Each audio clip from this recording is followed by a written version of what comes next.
Gene Deal come to the front of the goddamn congregation, man. This nigga crying on TV, talking about, they didn't put me on the Netflix because they know you full of shit.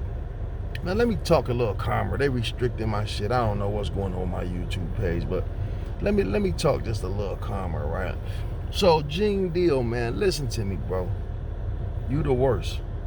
You set up, your whole career was based off talking about another nigga that once had your back, that looked out for you. It was all good, right?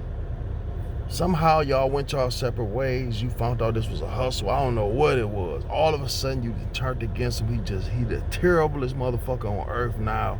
He's a woman beater, a drug addict, gay. He all these things. Now look. I don't understand how the world go this new age shit. I don't know. I don't get it. But if a motherfucker sitting here telling me and I'm listening to this shit, and he talking about how he's the lowest of the lowest and he did this and he beat this woman and this, but you hate it so bad. Look how many you got hours of footage in that big ass head of yours. Like, goddamn, bro, I couldn't even tell my own life. That nigga been doing this shit for at least 2-3 years talking about Diddy. And he was the start of it all. Just think about it. He was the first damn near person to come out with the Diddy files and push all this gay shit and all this beating. He was like the lead nigga on it. To turn around at the end when the big money came, they turned around and said, thanks, but fuck you. Go back to the chitlin circuit, cocksucker. Like, you know what I mean? Like, go back to the chitlin circuit. We thank you for your service, but you will not be getting no money here because we don't believe you, but thanks. Like, you did all that line and dick sucking and knee pad wearing out. You just, for what?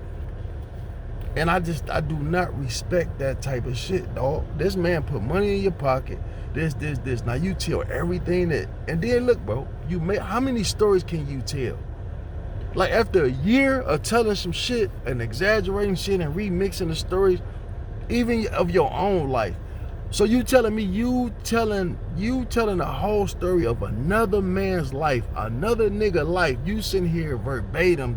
He don't remember all this shit. He couldn't sit down and make up stories like this, but yet here you go. And then the shit that you said that he was doing, you hate it so bad.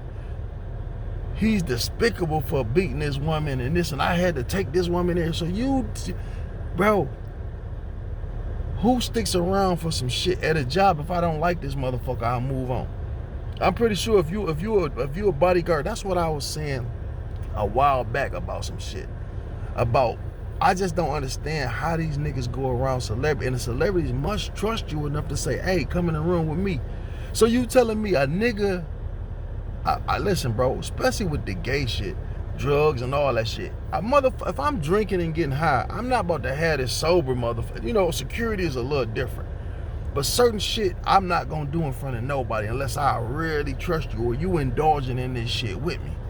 That's just facts, nigga. I don't know you. How the fuck I'ma have you in a room while I'm doing all these things to these women and I trust you to not tell nobody? You gotta be doing this shit with me, especially when you got to talk about all the gay shit and nigga, you was either you lying or you was indulging in it, my nigga. Or you just as guilty as him. They should charge your bitch ass. What they should do, Gene Deal need to get charged. Bitch, you was around while he beat all these women and raped these women and drugged these bitches and you know about it and didn't report it, lock his bitch ass up. Since it's true, let me lock this bitch ass accessory.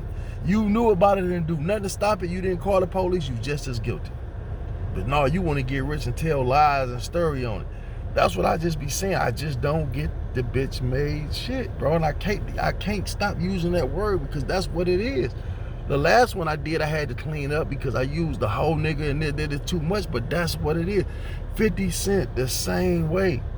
Netflix came to you and said, hey, stamp your name on this. And everybody want to know where the fuck the footage come from. The footage, nigga, you know how long it take to do some shit like this? I don't give a fuck if Hollywood or not. This is a documentary. This is not a movie that's written. Do you understand what I'm saying? It's not like I'm thinking of something. I can say, okay, go get a scene over here, this scene here. You know, I pick out a location, just shoot scenes, and we wrap the movie up in about a month or 2 or 3. No, this is a documentary. That means motherfuckers followed along the whole ride from beginning to end And y'all been putting this shit together.